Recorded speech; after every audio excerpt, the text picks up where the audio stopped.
Hello all, welcome back to another new video of Learn with Bhavna. We are doing important question and answers for your June 25 exam of MPS 003. तो हमने सारे question कर लिए हैं, important question जो कि मैंने list बनाई थी. अभी आपके डाउट्स हैं जो कि मुझे कमेंट बॉक्स में आप सबने कमेंट किए थे ना. ये क्वेश्चन मैंने स्पेसिफिकली पिक किया है बिकॉज डेफिनेटली हमने इसका एक जो बड़ा वर्जन था क्वेश्चन का वो कंप्लीट कर लिया था यहाँ पे. Let me show you. Yes, this one. Impact of liberalization, privatization and globalization on India's economy. तो हमने एक क्वेश्चन किया था बट इसका जो ये वाला पार्ट है हमें बात करना है कि सिविल सोसाइटी का कॉन्सेप्ट क्या है in the context of globalisation. तो डेफिनेटली ये one of the important questions है एंड मैंने सोचा कि why not to cover this question as a separate video.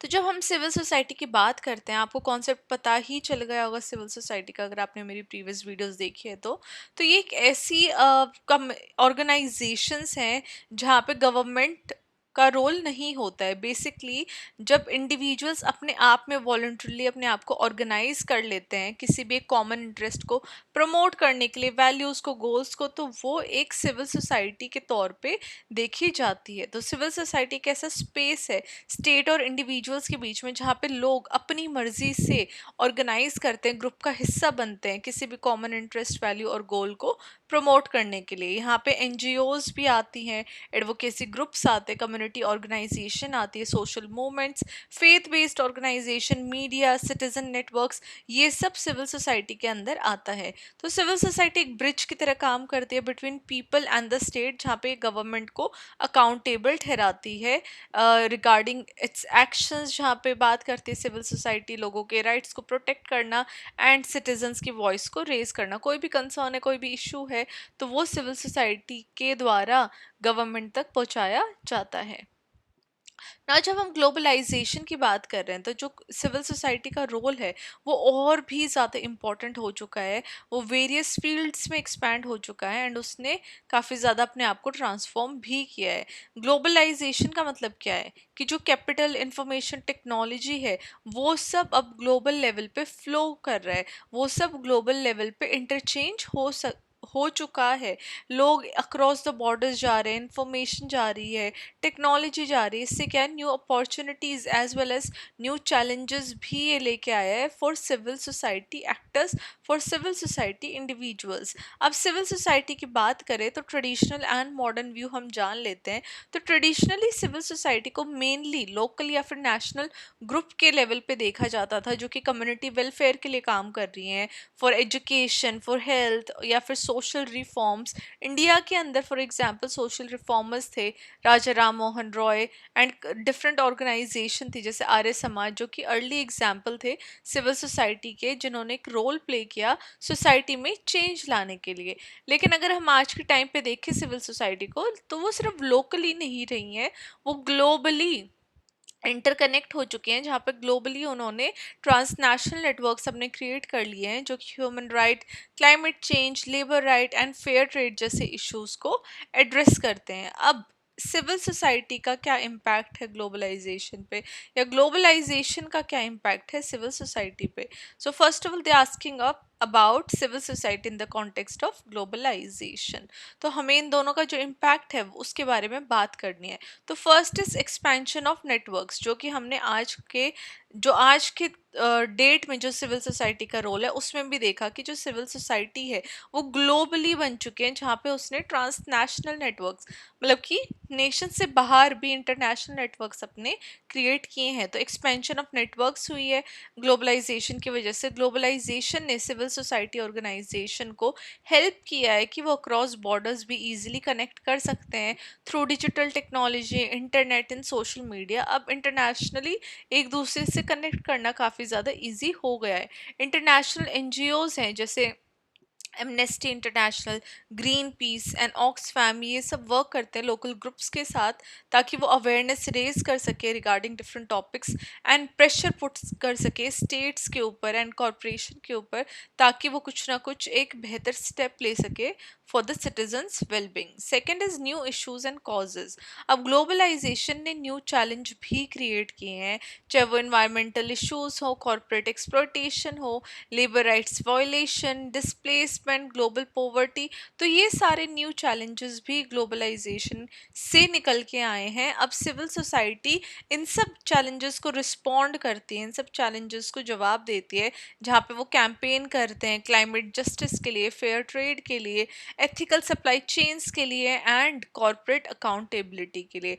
For example global environmental movements रही हैं, जैसे फ्राइडेज फॉर फ्यूचर, जो कि मोबिलाइज करता है यंग लोगों को वर्ल्ड वाइड, ताकि वो क्लाइमेट एक्शन के ऊपर डिमांड कर सके, राइट। तो इस तरीके के जो न्यू इश्यूज एंड कॉजेज हैं वो ग्लोबलाइजेशन की वजह से आते हैं, and then definitely civil society उनके टुवर्ड रिस्पॉन्ड भी करती है कैंपेन लाके फॉर डिफरेंट इश्यूज, राइट।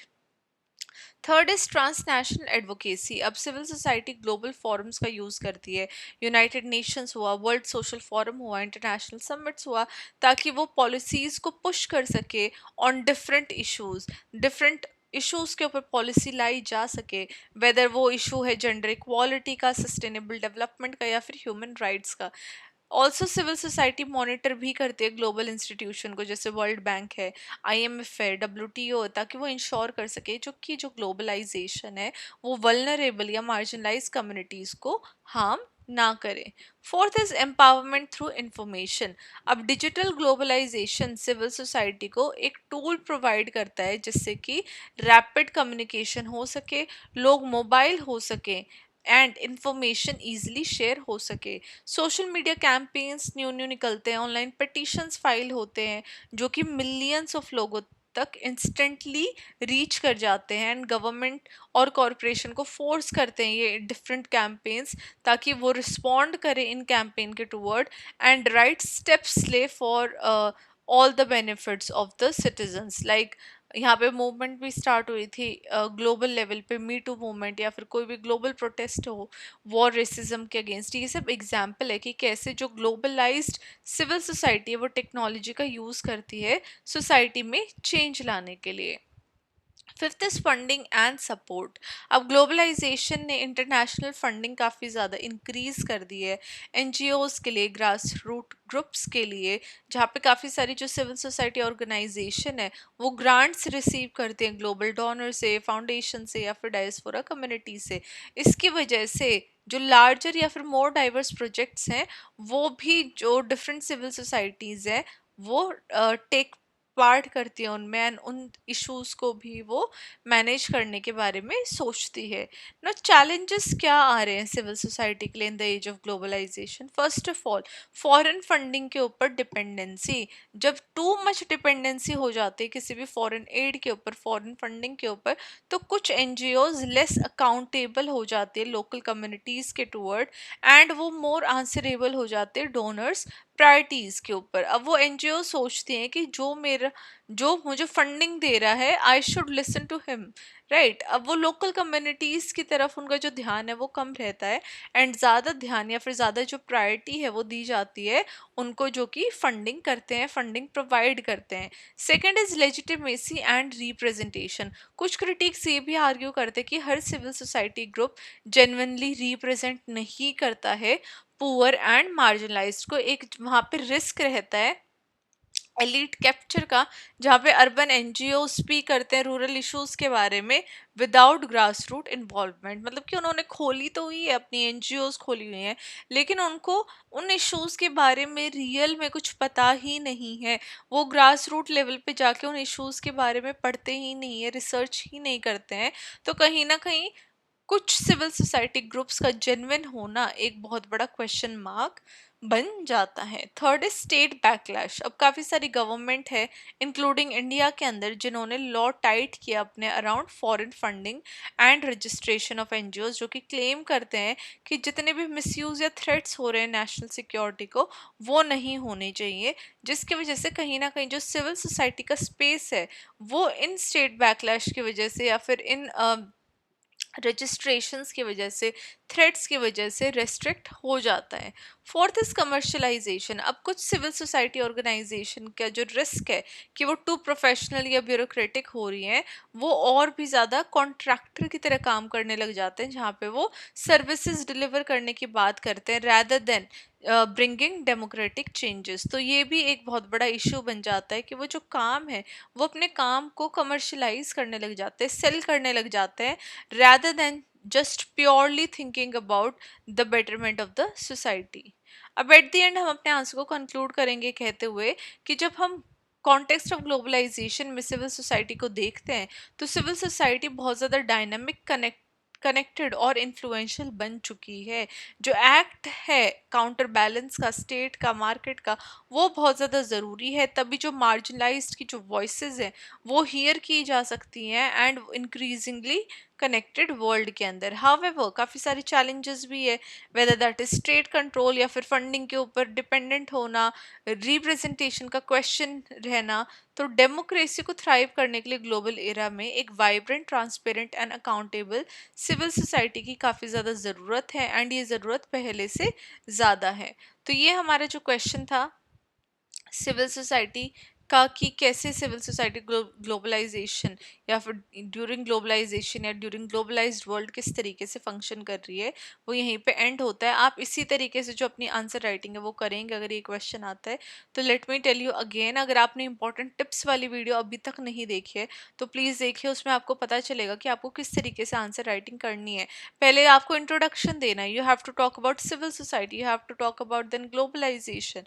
उसके बाद आप बताओगे कि कैसे सिविल सोसाइटी पहले के टाइम पे कैसी थी एंड आज ग्लोबलाइज वर्ल्ड में या फिर एक मॉडर्न व्यू में आज के टाइम पे सिविल सोसाइटी कैसी है, और ग्लोबलाइजेशन का क्या इम्पैक्ट रहा है सिविल सोसाइटी के ऊपर। ये तो आपने डेफिनेटली पॉजिटिव पॉइंट्स यहाँ पे मेंशन किए, but you will then talk about challenges as well, right. तो चैलेंजेस भी आपको मेंशन करने हैं। जब भी आप कोई भी आंसर करते हो तो उसको क्रिटिकली एनालाइज करिएगा, पॉजिटिव नेगेटिव दोनों साइड दिखाइएगा, एट द एंड अपने आंसर को विद कंक्लूजन आपको एंड करना है। अगर आपने इंपॉर्टेंट टिप्स वाली वीडियो देखी है तो आपको पता होगा कि आपको किस तरीके से अपना आंसर राइटिंग करनी है एग्जाम में to score even better. But मैं स्टिल उसका लिंक अभी डाल दूंगी ऊपर आई बटन में, तो आप देख सकते हो वो वाली वीडियो अगर आपने अभी तक नहीं देखी।